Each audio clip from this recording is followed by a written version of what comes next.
what's to come after this. Mm-hmm. All right, so we're live, folks. What's up, America? I'm Jay Peeps. Usually Ace is on here with me, but I guess he'll be along later. But we have our very special guest and our best friend of this show, Miss Alison Posey. So, Allison, how are you doing? I'm doing well. Doing well. Better than you because you're studying and living the college life. Oh yeah, you have no idea. It's like I was telling you a few seconds ago. It's radiology and just more radiology, bone infections, all of that. Somebody's got to do it. Better you than me. Yeah, yeah. If you ever want to just know about all that fun stuff, you can always just feel free to just shoot me a DM or something. We can definitely talk about all the ins and outs of radiology diagnosis. But of course, as you all know, folks, make sure you like, share, and subscribe. Oh, whoops, not that one. Make sure you like, share, and subscribe. Comment section's open on Facebook if you have not already found it. I mean, not on Facebook. So, it's open on Facebook, but it's also open on YouTube as well. Twitter, for some reason, just acts really special for some odd reason. We're going to talk about a lot of stuff tonight. FAMU spring practice update, which is one of the main reasons why Allison's here. Florida State headed to Ireland next year. What else is there? March Madness, of course, going on right now. Texas and Colgate are playing right now. Texas is up by 4 points. Allison, you got anything? I mean, I'm ready to go when you are. You wanted first question? I mean, what do you want to talk about first? FAMU spring practice? Yeah, we can. We're gonna roll this intro first and everything. Oh yeah, let's do it. Yeah. So yeah, don't go anywhere, folks. Intro's next. Kick back, relax. It's gonna be a fun one tonight. And at some point, Ace may show up. May.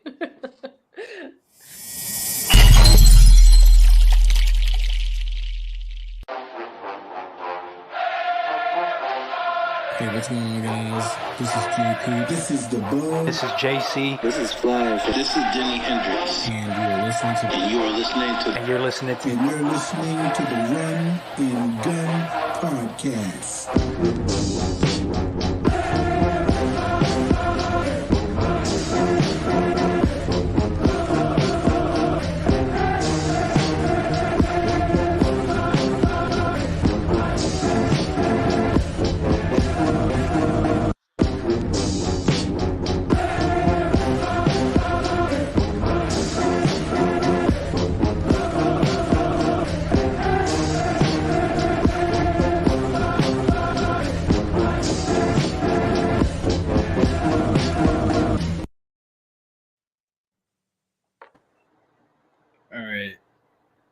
Wait, let's see. We got a comment first. 1 minute. Okay, he'll be here.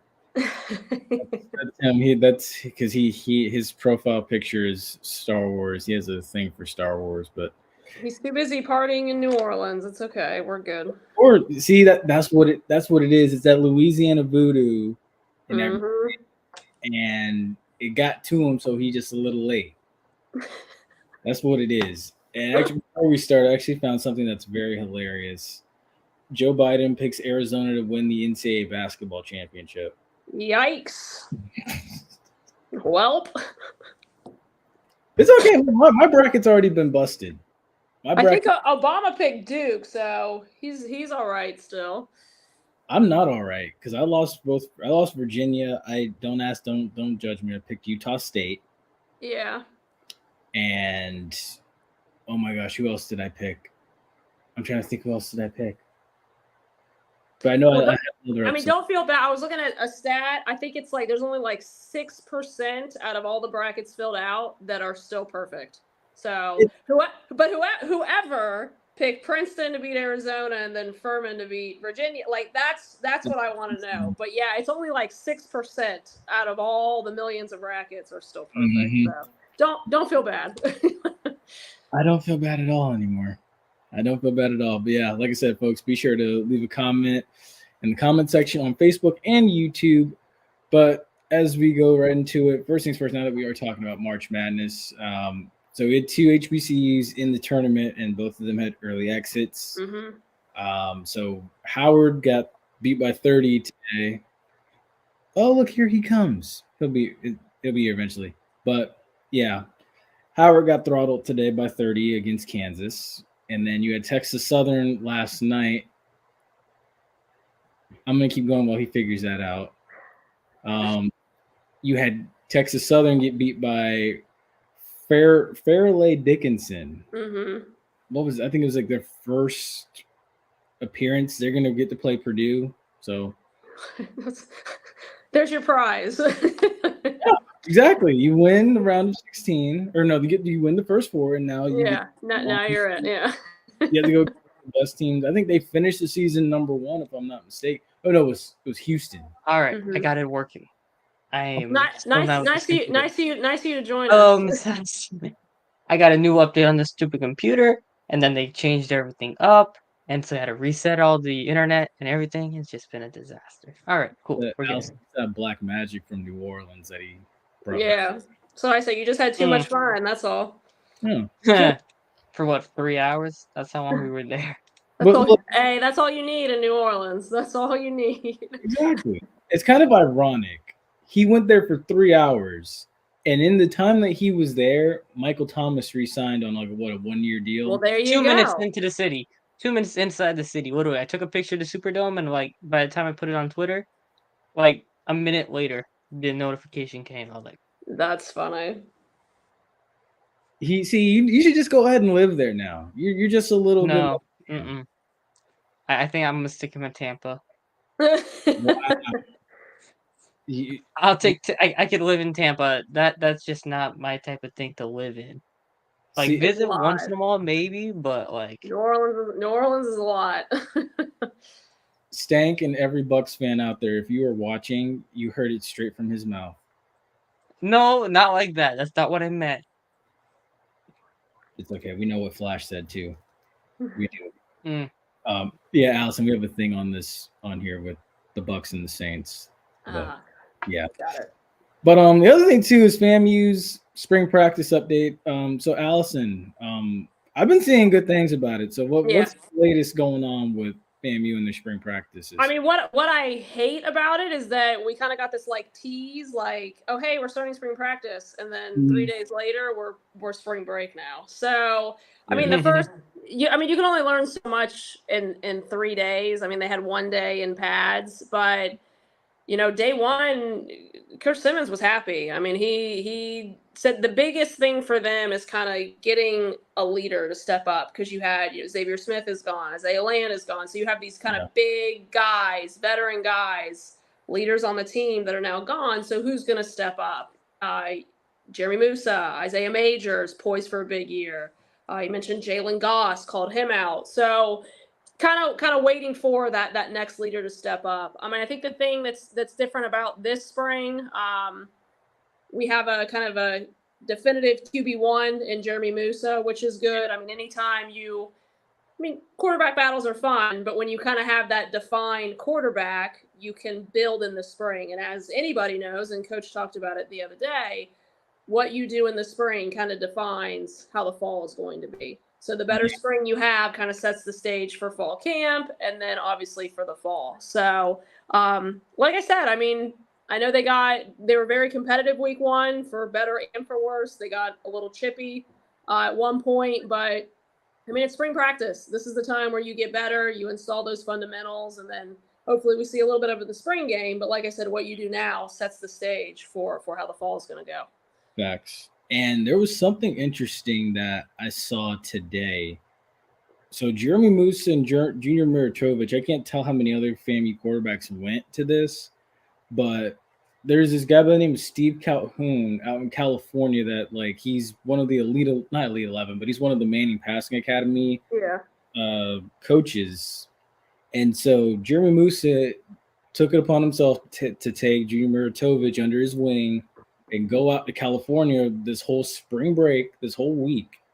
And they've been working with this guy at this football camp, just, going through passing motions, looking at how to connect with wide receivers better, how to run better routes, how to make better reads and everything. So I think it goes a long way. And then, California is a very detailed QB rich state. Definitely say it's very QB. Yeah. Good. A lot of good QBs have come from out West.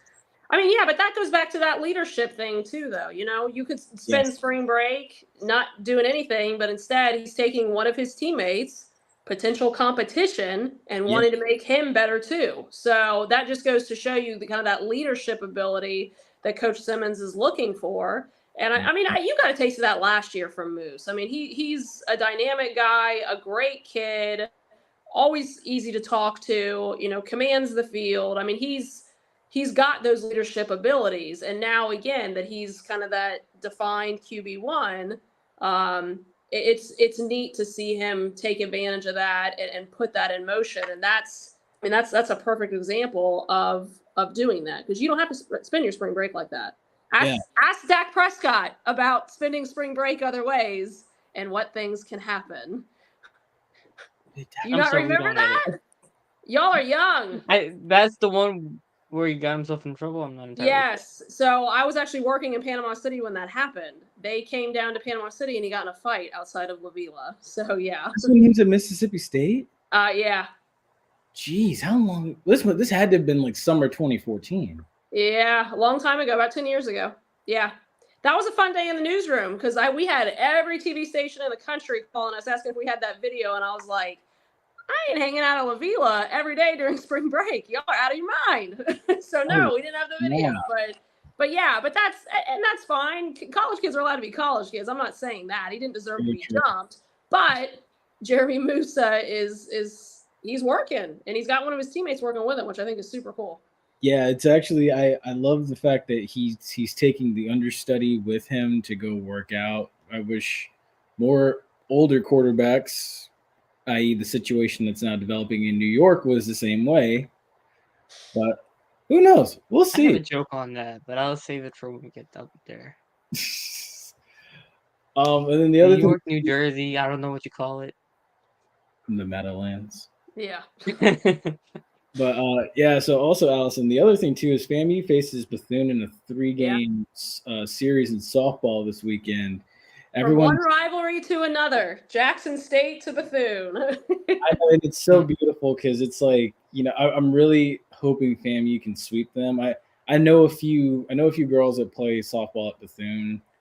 Well, one in particular, but like I'm just hoping FAMU can sweep them, because this whole thing where it's like, we didn't know FAMU dances after they win, and it's I know. Yeah, that's any school with any tradition. If you don't go to the games and you don't see it, you're not going to know that. But I mean, even going to a FAMU game in general, it's not just the girls dancing; the fans are dancing. I mean, it's fun. Those games are fun. I think Coach Patterson has come in and done an incredible job.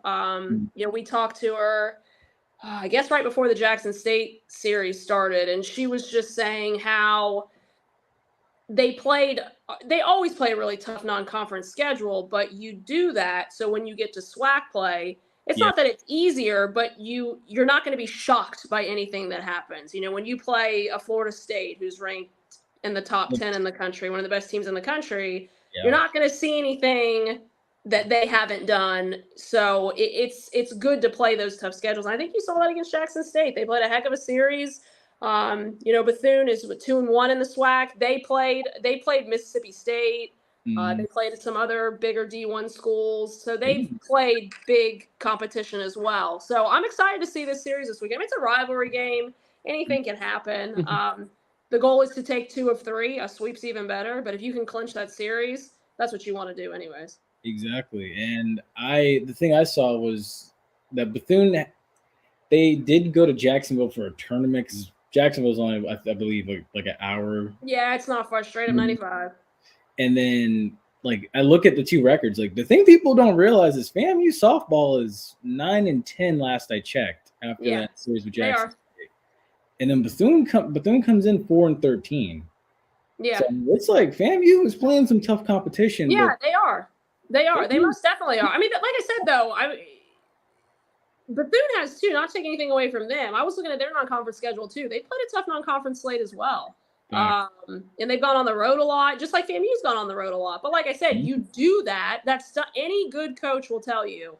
You want to schedule tough non-conference, so when you get to SWAC or whatever conference you play in, nothing is shell shocking. Like I just had this conversation with Coach Shoup, the baseball coach at FAMU yesterday, because they opened SWAC play this weekend. They're at Mississippi Valley State, but he was saying the same thing. You know, they played FGCU, the 24th ranked team in the country this weekend, took 1 from them out of 3, was in very good position to take 2 of 3 from them. But he was saying you play those tough teams, so it's not easier in the SWAC, but you're not going to face the number 24 team in the country. So that's why you play those tough games. So when you get to this point in the season, you're ready for anything. Facts. And my thing is, people give him such a hard time and stuff too. Like, well, not everyone, just certain people with Twitter fingers give him a hard time, which is the best people on the planet, man. Those on Twitter. No, it's okay. I've seen so many things on Twitter. Someone else said, this was the funniest one. Someone said, "Oh, FAMU's in a tight game with Grambling. This is during football season. Should we consider getting a new coach?" Yeah, I know. That was the funniest one. Yeah, this is the thing. You see fan bases like you see the best and the worst from fan bases, and some of the opinions are way out there. Allison, you want to hear the best one? The best ones are the fans who are like, FAMU's not too bad. I don't see really with them, but you see some teams like 1 week they're like riding high, but when they lose, oh boy, it's like fire everybody, fire everybody, get rid of everybody. We need a new person. He's not it. But then when they win, right? It's the crickets on that side, and then they're like, "Oh, they're so write great." His name on the wall, get him a statue, and then the next week, fire him, get rid of everybody. People are like that. With Florida State fans are like that too. There's people that still want Mike Norvell's head. They want Mike Norvell gone.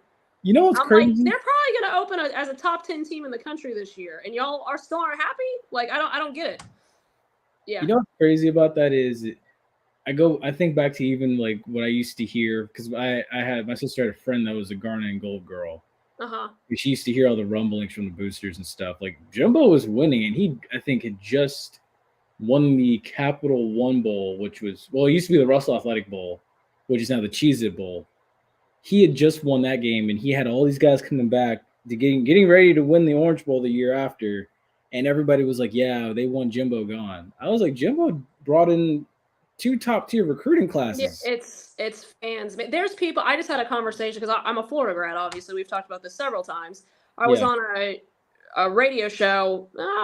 I guess it was right after signing day, and we were talking about Florida State's class. He had me on to talk about Florida State's class, and we started talking about Florida. And people want Billy Napier gone too. I'm like, this guy has been there 1 year. Like, you can't fire a coach. You got to give them time to get in their kids and get in people that fit their system and kind of weed out some of the people that don't fit the system, maybe don't fit your values. Coach Norvell had to do it at Florida State too. I mean, you have to give people time. But yeah, there's people in Gainesville that want, and outside of Gainesville, there's Florida fans in general that want Napier gone after 1 year. I'm like, y'all need to just simmer, like just chill out. You haven't even seen his recruiting class from exactly. That's what I'm saying. Like freshmen don't come in immediate. If people are crazy. I tell him I see that comment. Those are not my. I didn't say that. Those are the coaches saying that. And if you want to see them say that, they are sound bites that I will play for you. I never said the SWAC was easier. That's why he said don't put my comments. Yeah, I saw the comment, and that's not why I never said the SWAC is easier. But you play. There's no team in the SWAC that's ranked in the top 25 in the country in softball. There's not. That's a fact. That's not an opinion. That's a fact. So when you play top 10 teams, is it easier competition? They're not ranked. So there's your answer. I think JP's we gotta give Allison the rundown on Drunk. Drunk is our resident comedian for the show. He keeps us going. That's fine. I'm just that's fine. There's no bad blood. It's all love. But I just want to put that out there. Those are the coaches saying that. It's never said easier. It's just you're playing more like-minded competition now. Anyone got any updates on Willie Simmons' contract extension? I know he was extended during COVID. He had a 5-year deal. Yeah, I can't speak on that because I don't know anything about it. So. The only thing I know is so we're in 2023 now. He had a 5-year extension. So 2021, 22, 23.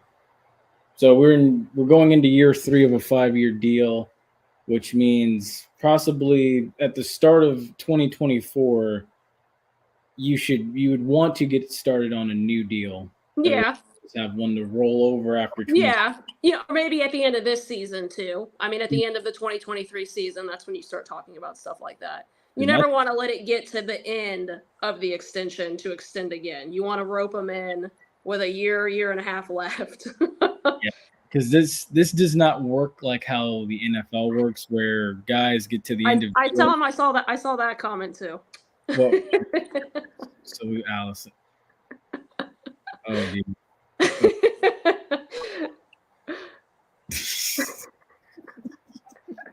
But yeah, like coaches and stuff, you want to get to the end. You don't want to get to the end of the contract. You want to have one that just rolls right over, like overlapping the one that you're currently on in a sense. Yeah. Whereas with players like you see in the NFL, well, his contract's up, let's get a new one done. But if you're just special like Patrick Mahomes or that guy, then yeah, you want to rope them in well before. Exactly. He ain't going anywhere. Yeah, so in Willie Simmons' case, I think, like Allison said, you want to get it done possibly at the end of this year. Now, if FAMU makes a Celebration Bowl, I think the week before the Celebration Bowl, that contract better be written up and on the table. Yeah, and there's a lot more that goes on with that behind the scenes than we'll ever know. So, I mean, that's just 80 Sykes knows what she's doing. I will say though, 2025 when his contract's up, FAMU plays Florida in Gainesville. Mm-hmm. That's going to be special for you, Allison. Yeah, that might be a game that's probably a game that I go down to. Absolutely. I'm looking forward to it. I was at the last one, honestly, back in 2003. I was actually at that game as well.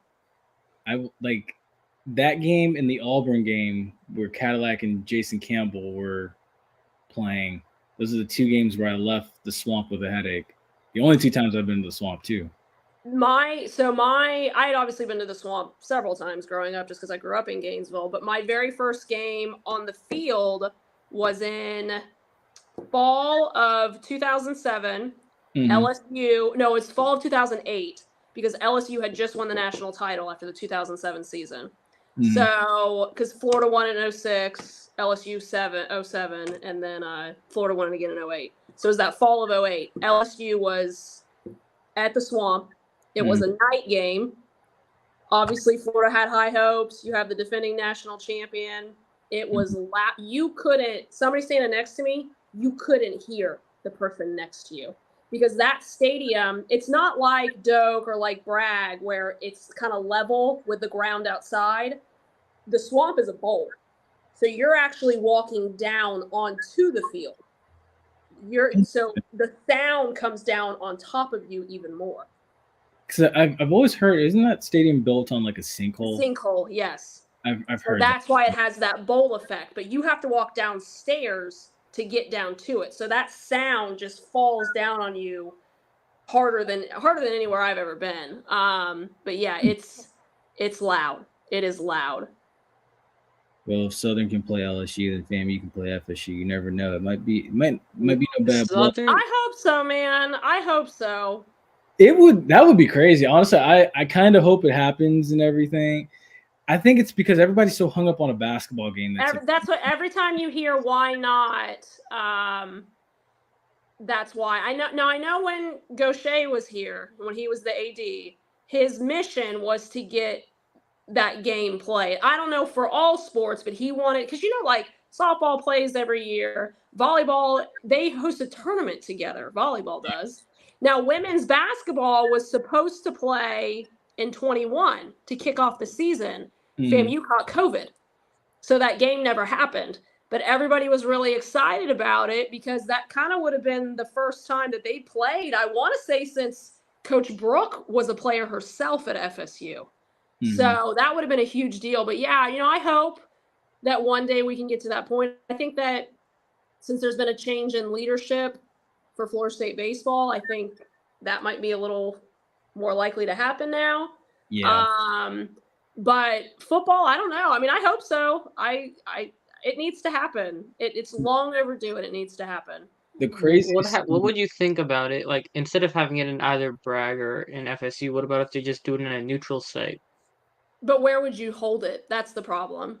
Jacksonville's the only place that would make sense. That's what I was thinking. If you put it in Jacksonville, or even I mean, just I don't have think it it would be a problem having it sell out. I mean, FAMU fans are super passionate. FSU fans are super passionate.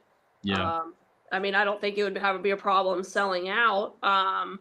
Just put it in a Raymond James. Oh my gosh. A little bit of hometown bias there, right? Be easier for y'all.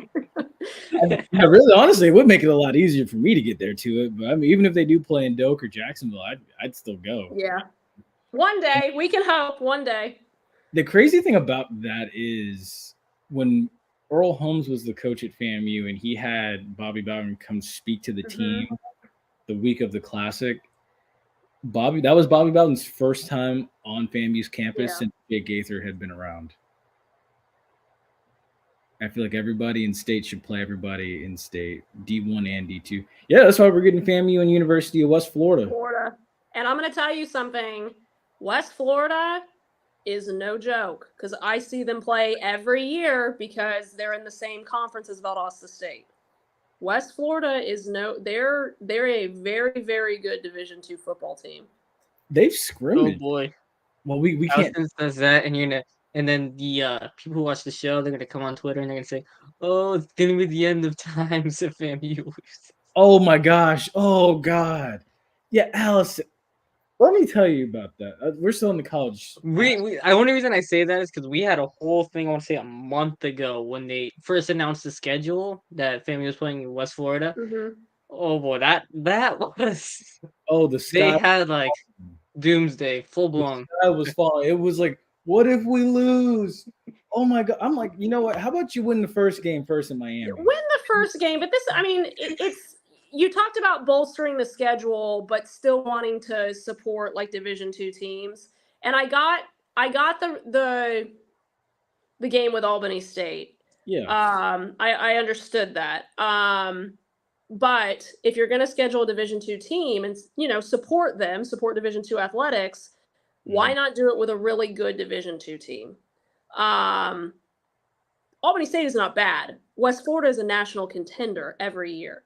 So if you're looking to strength of schedule, that helps a little bit. Yeah, sure, they're still D2, so that might be a little bit of a blemish to people on the outside, but they're also a very good Division II football team. So it's like if you have like Cincinnati playing who they playing, the reason they got into the conference playoffs besides going undefeated is like you have the Cincinnati playing Alabama. Well, not Alabama because they lost the game, but if you had like Cincinnati last 2 years, right? And they played like a top school and they top school lost that game, like Notre Dame did. Well, it's like it might be an outside group Power 5 team, but it's still a really good Division I school. And like I said, I hate the fact because Albany State has so many storylines too. Not only are they in HBCU, but Quinn Gray is there now, so you have that. So I hate that. But again, if you're looking to bolster, and the Celebration Bowl is the end goal. That's the end goal for FAMU. That's where you want to do. Yep. But if you're looking to strengthen that schedule, and God forbid you don't make the Celebration Bowl, how can we do that? That's a good way to do that. Yeah, drunk. So West Florida is in, Allison, correct me if I'm wrong, they're in Pensacola. Yeah, they're in Pensacola. The Argonauts. And they've only been a football program for a decade, not long, because I remember when they were starting that football program, the coach at the time going around to all of like the big, because I was in Panama City at the time, going around to all the Panhandle schools and like pitching them like, hey, we're starting a football program, come play for us. So in a very short amount of time, they've become a very dominant program, which is kind of cool. Because I remember that too. Like I said, I was getting ready to come out of high school when I got word of that. And I was like, what? I drove by that stadium. It's in Pensacola, right? And it's called the Argonauts. I didn't realize that's where West Florida played when I drove by, but I was like, now that you said, wait, I drove by where they played there. Yeah, it's a beautiful campus. They've got a really pretty campus. It's right. I mean, it's close to the water. It's Pensacola, so I mean, you live by the water. It's a great time. So now the next line of business is these 8 versus 9 matchups that have been going on. I'm sorry. Wait. Oh. So there's so many Florida teams I can't keep up. Oh, yeah, no, they're really. I mean, there is a lot actually. There is. Like, there's one in each major city if you go around the whole coastline. Mm-hmm. Starting Pensacola, you go West Florida, then you have FSU, FAMU, then you go Gainesville, so UF, then USF, then you have. And that's not even counting all our FIU, community colleges, FAU, guys. Don't forget UCF. don't forget the JUCOs. We have a lot of community colleges in this state. It's insane. So, but yeah, the 8 versus 9 matchups, they've been interesting thus far. So far we've seen, oh my gosh, where are they at? We've seen Arkansas and Illinois. Arkansas took it away from Illinois late, although I thought Illinois really should have lost that game off of a technical foul earlier. We've seen, well, is that today? Well, tomorrow we're going to see Memphis and Florida Atlantic. Wow. Mm-hmm. Oh, they're 31. So how bad is my bracket doing right now? Oh boy, that's terrible. Well, you missed it. We were saying earlier it's only like 6% of brackets are still perfect. So I want to know. I want to meet the 6% of people that picked all these upsets. But yeah. Well, the only 2 I've gotten so far are Alabama and San Diego State.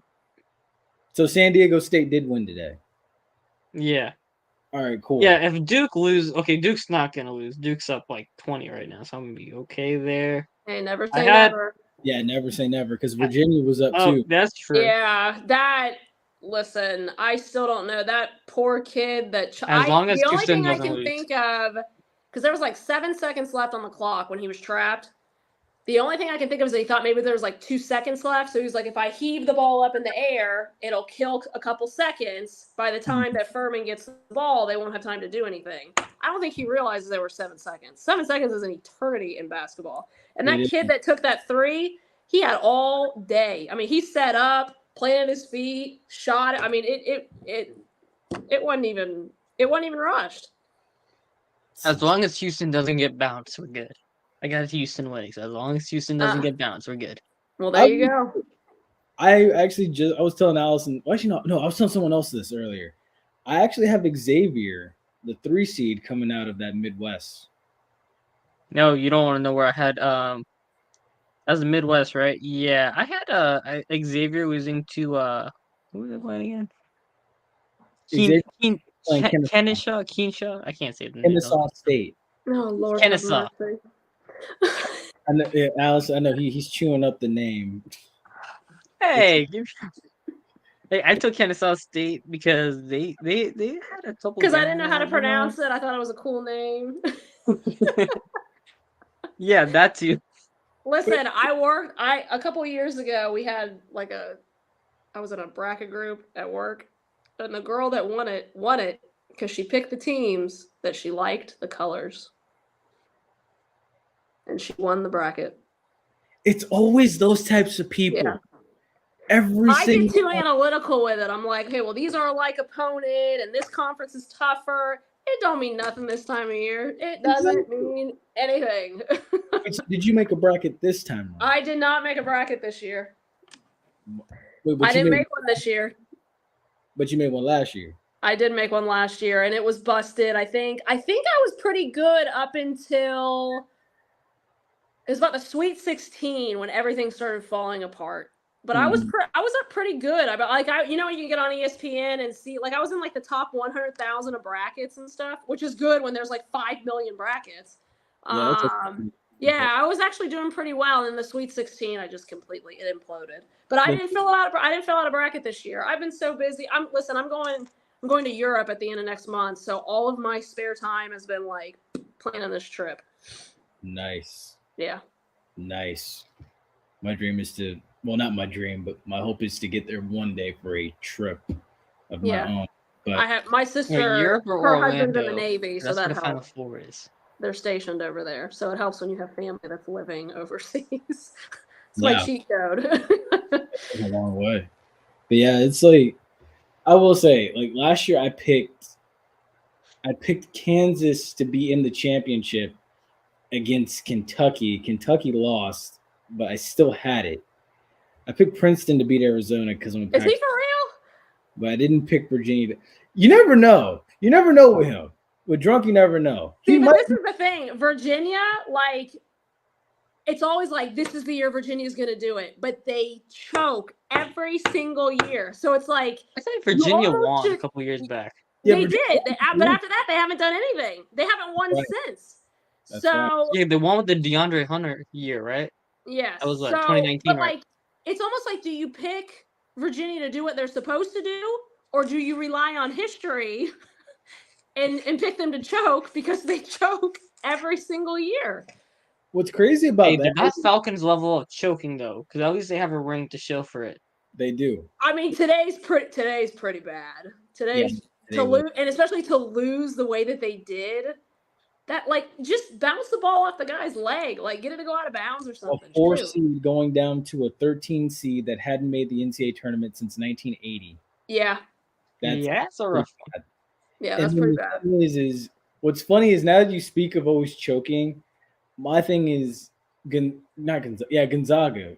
They are the team to me that's always the choke artist. It's like you never can depend on them. Because 2 years ago I had them winning the whole thing, and they lost in what is it? The second round. And then, they start off with Grand Canyon tomorrow, and it's like, can you really trust them? Did Grand Canyon ever get their stuff? They didn't get their stuff. Was not on the plane when they landed. Whoa! I think it was Grand Canyon. I picked Grand Canyon State to win against Gonzaga. I think it was Grand Canyon that somehow. I'm trying to find it now. Wow, I did not know that. For instance, I would pick Grand Canyon State to win because they have a kid from one of our high schools here. It says Grand Canyon University practices in Baylor's gear after lost luggage. Oh no, its uniforms and gear did not make it. Wow. So they're playing the game in Baylor's uniforms? They practiced in Baylor. They practiced in okay. Team practice gear and athletic equipment were not loaded onto the plane by the airline ground crew before departing for Denver. Who did they fly? Yeah, so they did get it in time. It was 12 bags that weren't loaded on the plane. That's on the union workers at that airport. Yeah. So, but what airline was it? Do you know or no? I don't know. I mean, I don't know. I could get a. Now, this is really, if it was like a chartered flight, that'd be real bad. Like, commercial wouldn't surprise me as much, but. It had to be Spirit. At least 12 bags for one group is pretty bad. It had to be. It had to be Spirit. Or it had to be Allegiant. Allegiant or Spirit. Allegiant's a good one, too. That has potential, too. That's. No team equipment on this draft. He said, let me hit DraftKings. Yeah, they had to buy some stuff, too. That's wild. Oh boy! Hey, you know what? Let me hit DraftKings. I think they have it now. Hey, that might be the fire they need to win. I know, right? I will say that's nothing compared to when Jackson State forgot their tubas at the airport when they not 2 years ago when they went to go play FAMU down in Miami. That was hilarious because they were like, "Thank God the Battle of the Bands got canceled because Jackson State would have been embarrassed because they had no tubas." That was hilarious. I feel like that's an essential part of your performance. It just so they forgot to pack the tubas, or they forgot to load them on. They forgot to load the tubas on the bus. See, that's on them. That's on them. Yeah. You can't blame anybody. It's not like an airline mishap. That's on the exactly. Yeah, that's on them. Like I said, the union workers did their job. They got it off the plane for you. They put it on the little conveyor belt for you and everything. Is after that, like when your stuff is there, it is your job to load it on the bus to get it to where it needs to go. Mm-hmm. So that's a big mistake. Pitiful.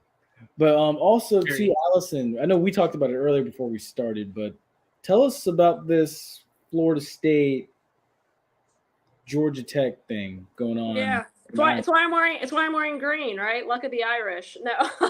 Tomorrow St. Patty's Day too, so Yeah. Or a day early.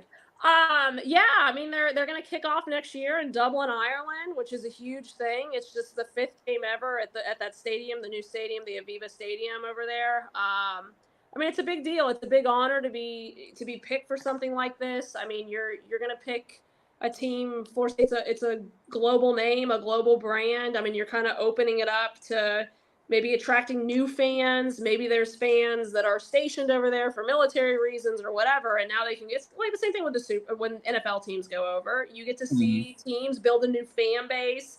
It's just a really cool opportunity, and even better, Coach Norvell talked about it yesterday.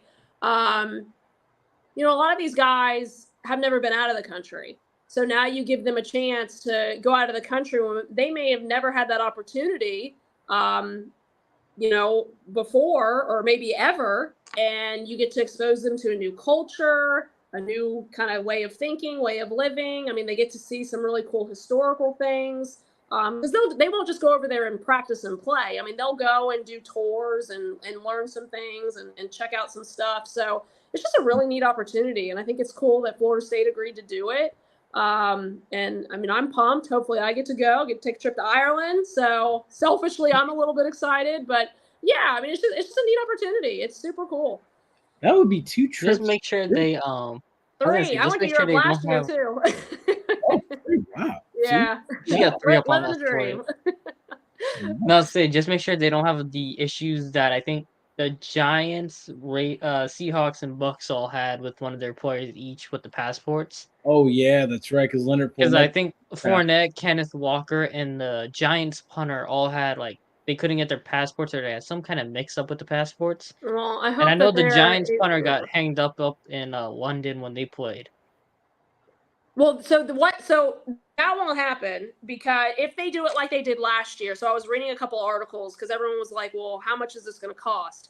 We haven't gotten the contract yet for this game for Florida State, but Aer Lingus is the sponsor of this. They call it the College Football Classic. And last year, Northwestern and Nebraska played in this game. They sent chartered flights over, picked them up, and brought them to Ireland. So they don't have to pay for the plane fare over there, which you're bringing 100+ people with, the team, support staff, gear. If Aer Lingus sends you flights, that's something you don't have to worry about. So that's super cool too. Oh, Jesus. I saw that. I don't drink beer, so you don't have to worry about that. See, we the same person in Alison. Yeah. But yeah, so that's, I mean, they don't have to worry about leaving people, missing connecting flights. It's actually a chartered flight, because when your title sponsor is the biggest airline in Ireland, you can do things like that. And that now takes us. Probably all get to fly first class. Yeah. Yeah, right? Exactly. Yeah, that now brings. They might not ever get to fly first class treatment too, so give the kids a first class treatment. Yeah, I know. I was going to say, yeah, who gets the first class seats? That's what I want to know. Because those big, linemen, those 6'8", 300-pound linemen, they're not going to fit in business class very well. They need to give them the nice big first class, pods. Yeah. Mm-hmm. That's who needs to get those pods. Norvell can sit in the back. No. Hey, John McKay used to always say, as a coach, he used to sit in the back because he never saw a plane go backwards into a building. That's a morbid way of thinking, but hey, there we go. That's just, I don't know. John McKay was a trip, but yeah. This I one's mean, if it ends up going into a building, I mean, it's gonna all end the same. All right, I'm getting on a plane in about a month, so yeah, we need to stop. Let's chill out. Let's change the topics. All right, let's talk about something. Talk about Diva Rogers or Brett Rogers, Aaron Favre. Which one are we calling it? Aaron Favre. Aaron Favre. Oh my God. You could almost call him Tom Brady too. I mean, he had but the going to the Jets, right? the going to the Jets part is what gives me the Aaron Favre one more so than the Tom Brady. Yeah. Was, did y'all see the Pat McAfee show? No. Yeah. Oh, it was interesting. He absolutely went all the way back to when he got drafted to the Packers, and then he absolutely took a dump on the entire current management of the Packers. He absolutely wrecked them. He took that chainsaw and he just he cut it all down. He was bitter heavily towards them for drafting Love. I knew as a quarterback he had a very colorful language, because most quarterbacks, when they get older, they do. I didn't know his language was like that, because he voiced his opinion very strongly about the Packers. And then because I was studying but simultaneously listening in. And just as I simultaneously checked in and was getting ready to check out, he said, I want to go to New York and I feel like we're going to get this done soon. And he was like, you guys don't realize this has been done for a few days in the making. And I'm just like, Yeah, he said when Trey Wingo posted the tweet saying Rodgers was going to go to the Jets, that was Rodgers actually telling him that apparently. So. And then he also told Adam Schefter and I think some other ladies from NFL. To lose my number. Yeah. Wait, is Memphis actually winning right now? Because that would be huge for my bracket. Because I had them, I think, in the Elite Eight. My bracket's next to my bed, but I'll check it later. Hey, I'm a Penny Hardaway fan. No, I have them losing to Duke in the Sweet 16. I need to go back and check mine. But yeah, no, it's going to be interesting because, and then he also has Alan Lazard as one piece that's already there, and then he requested that they pick him up, and so that kind of makes you think if that happened, they're catering to get Rodgers there. I mean, that kind of, to me, why would they pick him up if they didn't have full intentions of making it all happen? And then they're also my thing is like, I was gonna say, like, if you're gonna bring in Rodgers, right? If you can somehow get him for like less than the 2 first-round picks that the Packers want, because it's not gonna be Stafford where McAfee explained it, where it's like Stafford, you had to take Jared Goff's contract, and Rodgers, it's like you're just taking Rodgers. You're not having the Packers aren't taking anybody back in return, so you're like Packers have less leverage in all those situations because it's Rodgers, it's retirement, or he's going to play somewhere else. So Packers have no leverage there either. So you're like, well, if you can get him for 1 first-round pick, do you go call up Las Vegas for his good old buddy in 17? They talked about Cobb. They do want Cobb. Not Cobb. Cobb is washed. He mentioned Randall Cobb and Cobb was his best friend, but he ain't good no more. I just wouldn't mortgage my anymore. Jets. Because honestly, when he leaves, whenever he chooses to leave, it's going to be cold and barren in New York. I mean, the thing though with Rodgers and Wilson. 1, how much time does he really have left? 1. That. But 2, sometimes, and it could just be because he's just done with Green Bay, but there are times when he plays, he don't want to be there. Yeah. And just his attitude and the way he plays and the things he says, it's like, why are we doing this still? You know what I mean? So it's like, is that because he's just done, or is he just done with the Packers? You see what I'm saying? I don't know if that attitude will change. Maybe it will. But again, the age you can't change. So how many more good years do we really have? Alan Lazard is the thing with Rodgers was he said on the show, he said how when the season finished, he was like 90% retired. When he went into his darkness retreat, he thought he was going to retire. And then he said the Packers told him when he went into the darkness thing that they'll wait for him and whatnot, right? They'll say, just take your time and make your decision. And then he came back out of the darkness and they found out that the Packers were shopping him. And that just, bless you. And that just pissed him off essentially. And that's what, like how Brady, he got mad with the Patriots and then he's like, I'm going to leave and I'm going to prove it. I still got it. So it's like, that's the type of situation you're going to be in now with Rodgers, where like, he's a motivated Rodgers going in. Yeah. And I think that Ashton, I'm going to get back to that one left while we're still on Rodgers. So we'll get back to Zeke in a minute. I think that he's extra. Aaron Rodgers has Tom Brady syndrome. He's scared to retire and not be relevant. My thing is, now see, I'm not saying this because... See, Brady was married. Rodgers just keeps dropping the brunettes off the table. Like, come on now. Oh my gosh. Jeez. But Brady also burned the marriage, so now they're one and the same. I don't know if you would say scared to retire and not be relevant anymore, but I think it's with any career. It's all you've done and all you've known. So it's almost like I don't know if not being relevant's the right way to phrase it, but it's almost like, what is my purpose? What do I do? You know what I mean? When all you've done and you've been very good at it, it's, again, anybody can do this. It's like an imposter syndrome. It's like, am I good enough to do something else when this is what I've done and I've been really good at it for a very long time? Yeah. I hear So I Joe don't know if Rogan he's needs scared to to retire and not be relevant anymore, but it's almost just like, what do I do next? It's like Brett Favre was the same way. I mean, he's also got a lot of Brett other Favre found issues something too. else to do. Yeah, he had a lot of other things. He still has a lot of other issues, but again, you've been doing this a very long time. When do you throw in the towel? When do you call it quits? Because you love what you do. I feel like with Brett, like how they basically Brett Favre's last game. I remember it was against the Saints, if I'm not mistaken. Y'all are both Saints fans. Correct me if I'm wrong. The NFC Championship. They carried him off that field, and he was in tears. Like he was hurt. He wasn't good that game, though. It wasn't even he was hurt. He was an old man. He was an old man. And that's what's going to happen to Aaron Rodgers on the field. They're going to have to carry him off the field, and it's going to be like, dude, it's time to go. Like, the thing is, your body's going to tell you when to go. Montana knew when it was time. Dan Marino's, his legs told him when it was time. Yeah, well, you could also... Drew Brees' wife told him it was time to go. Yeah, I mean, you could back me up as another Saints fan. Drew Brees, I think he stayed a year or two too long because his deep ball started. He stayed 2 years too long.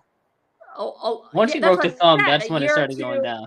Yes, you could tell when he threw it, his deep ball was not what it used to be.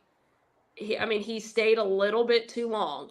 But again, it's hard to. If Brees retired in 2019 after they lost to the Vikings, I think if he won after they lost it, or if they didn't lose to the Rams and they won the Super Bowl, he would have retired that year. Yeah, but he should have retired after the Vikings lost, because if he did, I think they would have drafted Hurts probably instead of drafting Ruiz. Yeah, because they were like, they're gonna go one more year with Brees. But this is the thing. Could you blame him for not wanting? I know I would want to come back after that Vikings loss. Because the way that game ended was not right. You're right. I couldn't believe the second one. Yeah, that was offensive pass interference, but we won't get into that. Yeah, and also they lost that game the minute Lattimore got hurt, but we won't get into that. I was going to save this for the end, but I could pass out any moment. I like Alison's vibe. She's got to come back one day. Thanks. Drunk is a special case. I'm a long time guest. I know she is. She really Drunk is about I want to say 5 month guy. He's been off since I want to say November is when he popped up, mostly on the last skip, but now he's on the run again. So the first half of that sentence I'm not understanding, but the second half I definitely understand. So yes, Alison will be back. She will definitely be back. She'll be back after her trip to Europe, so she can tell us all about it. All the great food I'm gonna eat. I know, it's Belgian waffles. Yeah, it's gonna be awesome. All that. Listen, we went to Rome. I mean, we were in Italy the whole time last time.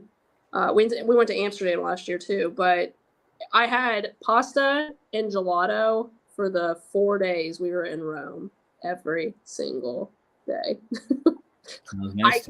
I came back.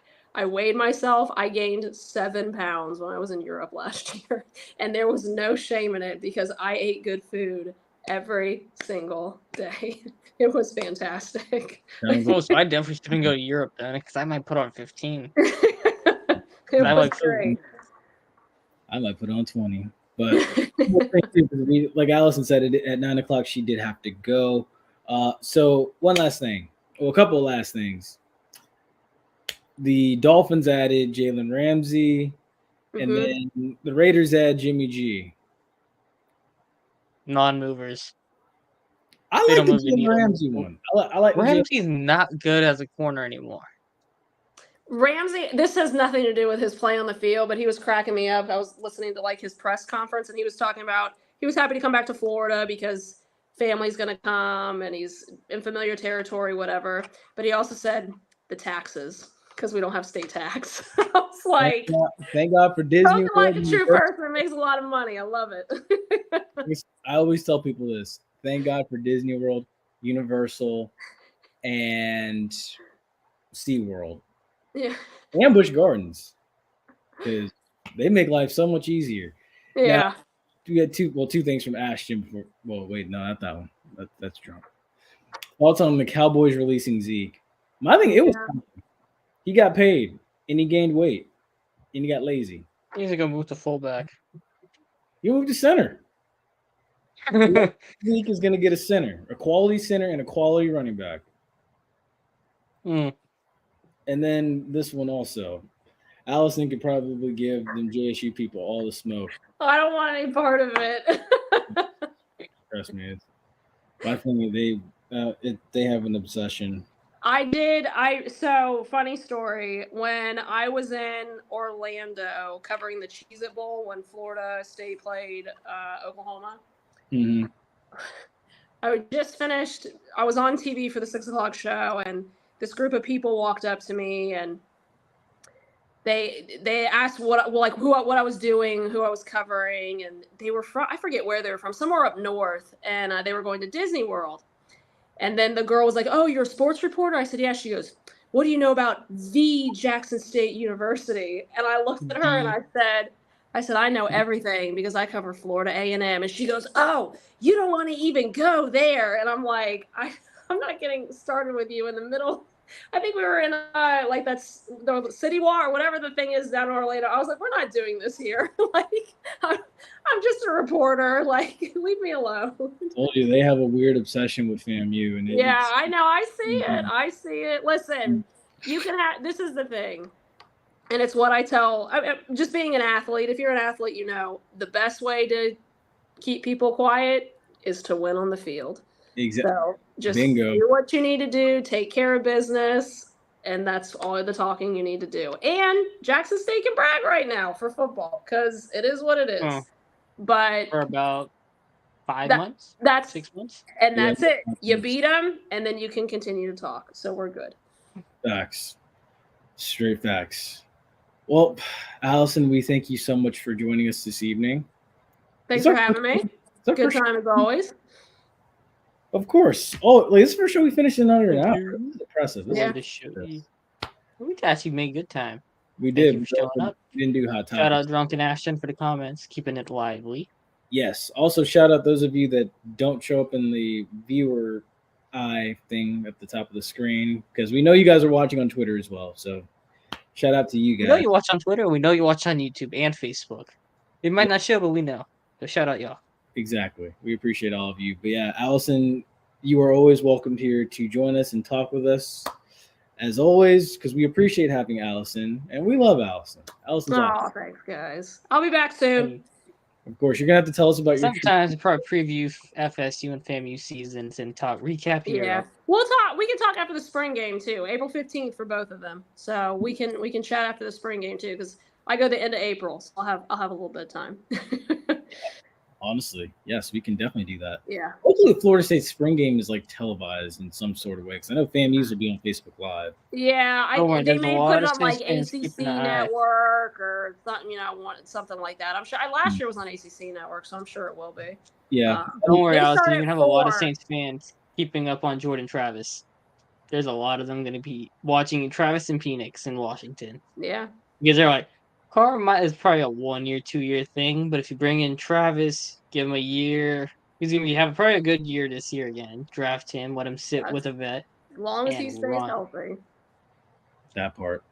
And also, Allison, I want you to know, too, I will be in Miami once again Labor Day weekend. I won't be in Orlando. I'll be in Miami. I know last year I should have took my talents to New Orleans, but that ticket's pretty expensive, so I'll be down in Miami this year. Yeah. Enjoy it. We got a long way to go, though. We'll talk after the spring game, though. There'll be a lot to update at the spring game. Awesome. I can't wait. So, yeah, thank you, Allison. Also, thank you Ace, for telling us all about the Crescent City. Wasn't much to tell. We didn't say much. Still, we appreciate you. But yes, as always, folks, you guys stay safe, stay blessed, have a nice night.